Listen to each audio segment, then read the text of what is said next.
అంటే ఎందుకు అంట డీజీపీ స్థాయి అంటే పోలీస్ ఫోర్స్లోనే అత్యున్నతమైనటువంటి ఒక రాష్ట్రానికి సంబంధించినటువంటి అత్యున్నతమైన అధికారి కదా, ఆయన దగ్గరికి వెళ్ళి ఇవ్వాల్సినంత ఆ సీరియస్నెస్ ఫీల్ అయ్యారా ఆ ఇష్యూకి? సార్ ఒకసారి అంటే ఏ ఇష్యూకి?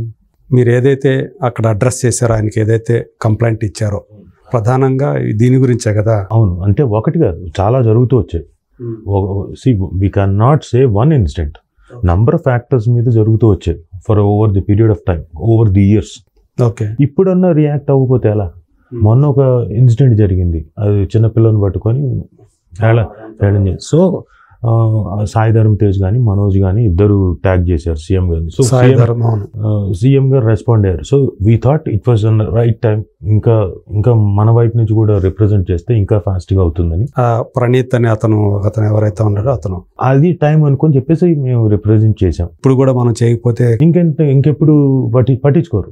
ఇప్పుడు ఆ ఒక్క ఇన్సిడెంట్ని పట్టించుకుంటారు తప్ప ఈ ఇన్సిడెంట్ని ఎవరు పట్టించుకోరు.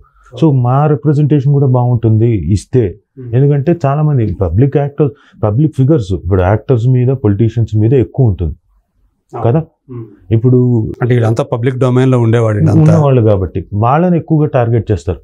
So society somewhere we thought, అరే మరీ దారుణంగా అయిపోతుంది, పిల్లల మీద ఏవో తండ్రి పిల్లలు కూతురు అట్లాంటి దాని మీద రిలేషన్షిప్ల మీదకి వెళ్ళిపోతున్నారు, చాలా అసహ్యంగా జుగుప్సాకరంగా సరదా అసలు మాట్లాడుకోవడమే దారుణం కదా అట్లా మాట్లాడుకోవడం అనేది. సో అవన్నీ ఆలోచించి రెస్పాన్సిబుల్గానే ఫీల్ అయ్యి, మేము రెస్పాన్సిబుల్గా ఫీల్ అయ్యి, మా అసోసియేషన్కి రెస్పాన్సిబుల్గా ఫీల్ అయ్యి వెళ్ళి రిప్రజెంటేషన్ ఇచ్చాం. ఓకే, సో దీన్ని ఆయన కూడా సీరియస్గా తీసుకున్నారా?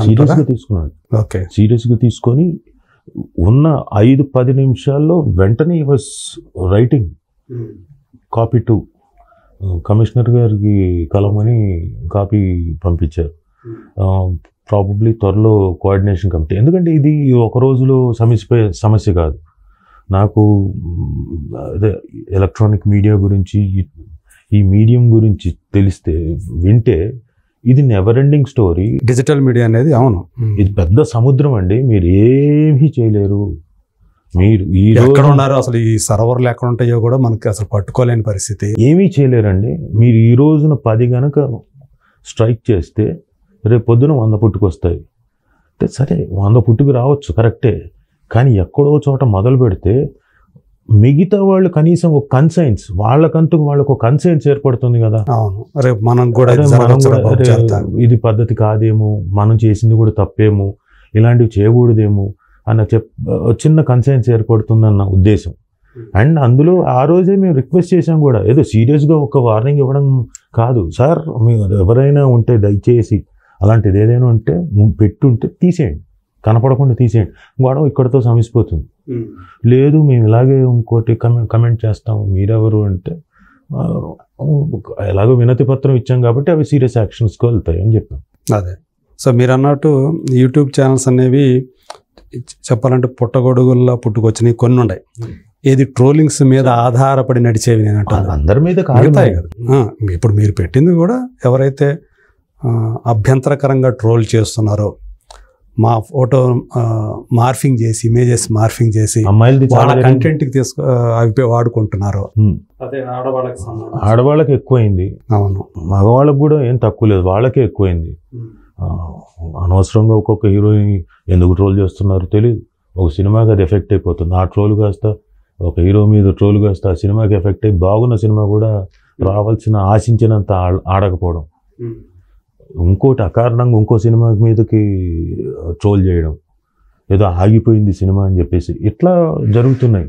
అది మనకు నిజంగా అవునో కాదో తెలియదు, అదే వాళ్ళు వచ్చి అనౌన్స్ చేసేంత వరకు తెలియదు కదా, బట్ స్టార్ట్ అయిపోతుంది, దాని మీద చర్చలు అవుతున్నాయి. సో ఇట్లాంటివి రేపు పొద్దున ప్రొడ్యూసర్స్కి ఎఫెక్ట్ అవుతుంది కదా, వాళ్ళకేంటి బిజినెస్ ఎఫెక్ట్ అయిపోతుంది కదా. పొద్దున ఎవరైనా బయ్యర్లు కొందాము ఆ పలానా డేట్కి వస్తారనుకున్న వాళ్ళకి ఇబ్బంది అవ్వదా?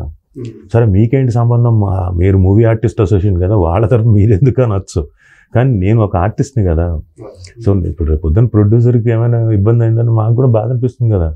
మాకు ఇచ్చినా ఛాన్స్ ఇచ్చినా ఇవ్వకపోయినా, అరే ఒక పెద్ద ప్రొడ్యూసరు చేస్తే 1000 మంది బతుకుతారు, 1000 మంది. కరెక్టే. ఇండైరెక్ట్గా చెప్పాలంటే ఒక 15,000 to 20,000 ఫ్యామిలీస్ బతికేవాళ్ళు రోజు. అలాంటిది ఇబ్బంది అవుతుంది కదా సార్. పెద్ద సినిమా అంటే ఇంకెంత. అదే కాకపోతే ఇక్కడ ఒకటి మీరు అక్కడికి ఇవ్వటం కూడా అది కూడా కొంతమంది ట్రోల్ చేశారు. ఎందుకంటే ఇది మంచు ఫ్యామిలీని టార్గెట్ చేసుకొని ఎక్కువ మంది ట్రోల్ చేస్తున్నారు కాబట్టి విష్ణు ఇలా పంపించాడు అని చెప్పేసి కూడా అట్లా కూడా దాన్ని. సార్ మేము వెళ్ళింది మా అసోసియేషన్, అందులో మంచు విష్ణు గారు కూడా ఇంక్లూడెడ్. ఆయన కూడా పరిరక్షించడం మా బాధ్యత కాబట్టి అది కూడా రిప్రజెంట్ అయితే మేము ఆయన ఒక్కడిని రిప్రజెంట్ అసలు ఆయన గురించే మాట్లాడలేదు. ఓకే, మేము ఇన్ జనరల్గా జరుగుతున్న దాని గురించి చెప్పాం. ఓకే, మీరు అలా ఆలోచిస్తే యాక్చువల్గా ఈజ్ ప్రెసిడెంట్ ప్లస్ రిప్రజెంటేషన్లో మా సభ్యుడు కాబట్టి, మా సభ్యుడు కాకపోయినా ఒక ఆర్టిస్ట్ కాబట్టి మాట్లాడాలి. కానీ మేము ఆ రోజు కూడా మాట్లాడలేదు.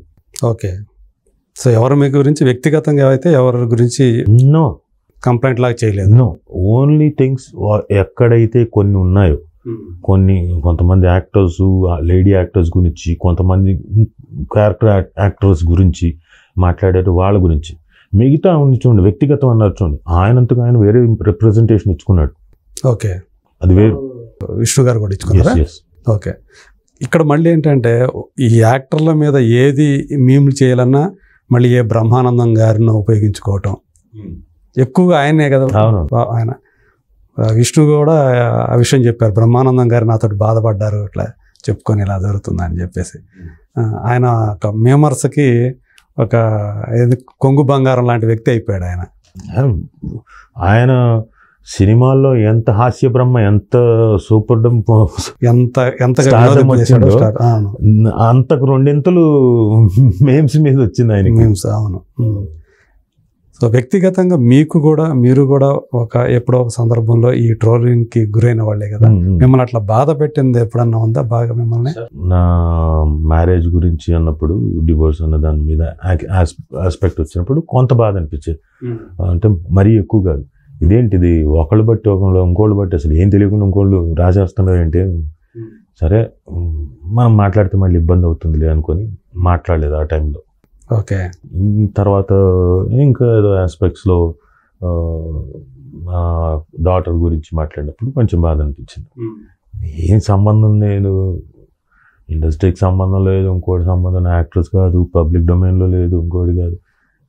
రాయడం ఏంటి తప్పు కదా, కమెంట్ చేయడం ఏంటి తప్పు కదా. అదే ఏదో అంటే కలర్ గురించో దేని గురించి చేసినట్టు అట్లా ఈ రోజుల్లో కూడా అంత దాని గురించి మాట్లాడే కలర్ డిస్క్రిమినేషన్ అంటూ తీసుకొచ్చేసి ఇది అంతా నిజంగానే మనం ఎక్కడికి వెళ్తున్నాం అన్నట్టుగానే. ఎక్కడికి వెళ్ళడం ఏంటి, వెనక్కి వెళ్తున్నాం.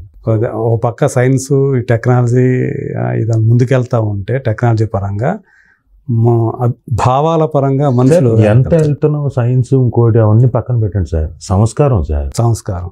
ఇది మీరు సైన్స్, మీరు కారులో వెళ్తారు, ఆ తర్వాత ఇంకోటి పెడితే రాకెట్లో వెళ్తారు, ఇవన్నీ ఓకే. దీనికి దానికి మిషన్ లాగా ఫిక్స్ చేస్తే అది వెళ్తుంది. దాన్ని మీరు రూడ్గా బిహేవ్ చేయొచ్చు, ఇంకోటి చేయొచ్చు. బట్ మనిషి మీకు ఒక సంస్కారం ఉంటుంది. మీరు ఒక ఫ్యామిలీ, మీరు ఒక పుట్టుక, మీరు ఒక సొసైటీ.